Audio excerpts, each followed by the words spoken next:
This is my little garden number 5. I've built a little Kentucky stick chair. Strawberries are still growing, not dead. I've added a new member to the family, which is our green pepper. I'm hoping that I've just added in all pots, including the tomatoes and the peppers and the itty bitty spinach. Just added worm castings to it along with the raspberry as well to see if it'll help them grow a little more of the fertilizer. Onions are still doing pretty much the same. Garlic's barely moving at all. Very slow grower, according to John Culler, which I've been listening to since I first started this project. Thank you. Thank you, John. So, back over here, we've got a little bit of a basil plant going over there. I got a little thing. My yellow tomato plant is doing quite well. Quite surprised at that. It's got little stems. I've pinched off whatever needed to be done. Got a couple of flowers growing in there. Not too much success happening inside the bed. A lot of times the cucumbers and the zucchinis flower and then the leaves die, as you can see by these ones here. Half brown, half green, and it grows up again stronger. So I'm assuming this is going well.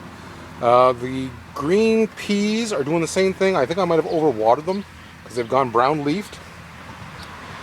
And also I think a few of my tomatoes, I'll go back to this again. Some of the leaves were eaten, but it's growing back in again ever since I put this netting up. I suspect a bunny rabbit.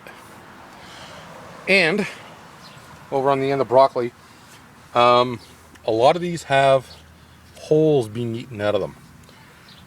And I'm thinking it's probably some sort of an aphid or some sort of, I'm going to have to look it up. Maybe John, if you get a look at my video, you can tell me what the heck eats broccoli leaves. I have induced a little bit of, a little spicy in there. It smells like rosemary. Yeah, rosemary. So I'm pretty sure it's going to entice them to grow a bit more. They have grown a little bit more since I planted them, just not all that much. Other than that, that's about it for the moment. I still have water in both of the barrels, so I'm not using city water. And I've got a little bit of a frame I'm building to make a little bit of a hothouse with some plastic wrap later on. I'm going to break it down and make it into half, so 2 and 2 for the smaller versions. And I didn't use all 15 pounds of the worm castings.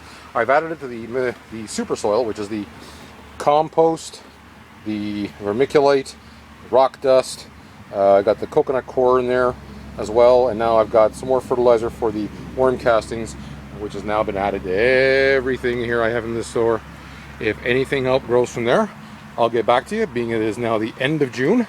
We'll check it again about mid-July before I take off, and we'll see how things are going. Here's the tomato plant. Extreme close-up. Looking good.